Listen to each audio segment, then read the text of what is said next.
Justice sees clearly, with all the blinders of bias, prejudices, misconceptions removed. It is only in the 16th century, as a matter of fact, that we put a blindfold on justice to emphasize impartiality.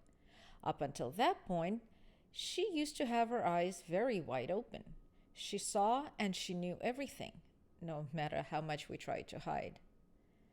Astrologically, justice is ruled by the sign of Libra, the embodiment of the cosmic order. Libras are skilled at solving problems, compromising, and arranging diplomatic solutions for any conflict. Libras are agents of change and decisive action. Libra is also an air sign. In astrology, just like the tarot, the element of air symbolizes intellectual power.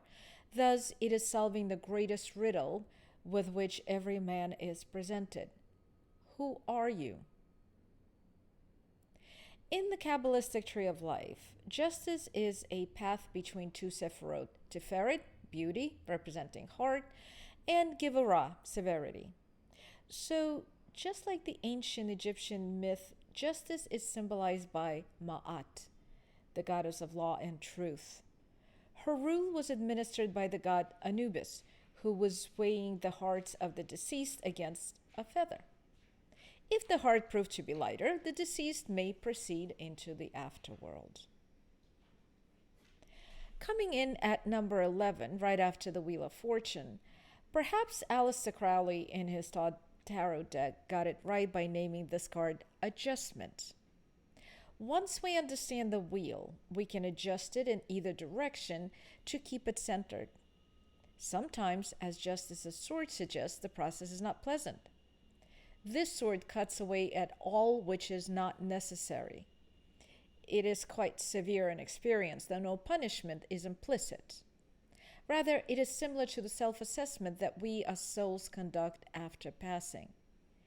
It is this self-reflection and self-realization that will either bring us happiness or pain. Thus, it is we, ourselves, that weigh our souls on the scales with the left hand and make adjustments with the sword on the right. Justice, therefore, is related to a condition of consciousness after death where the self-assessing soul is cleansed of the waste of its early incarnation.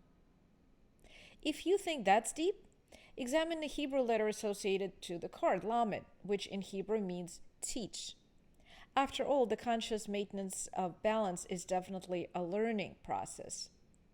Unfortunately, as humans, we often learn painfully slowly how to analyze and rebalance ourselves as necessary in various situations.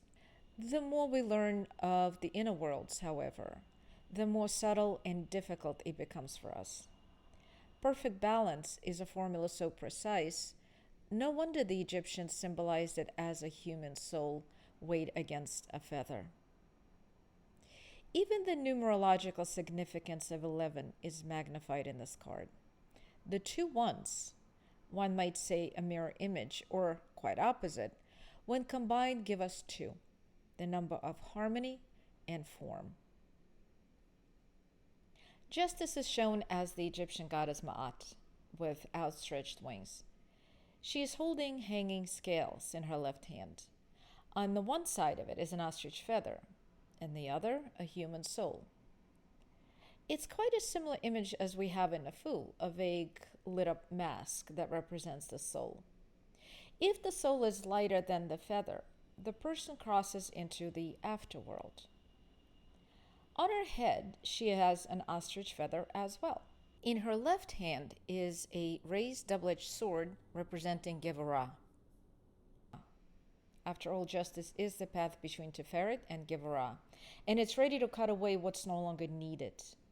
It's a double-edged sword to show that one edge can destroy and the other consecrate.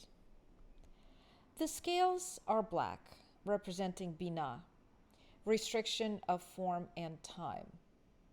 On the scales are Greek letters Alpha and Omega. They show the beginning and ending of possibilities that are open to us. We must choose wisely and follow our life's purpose.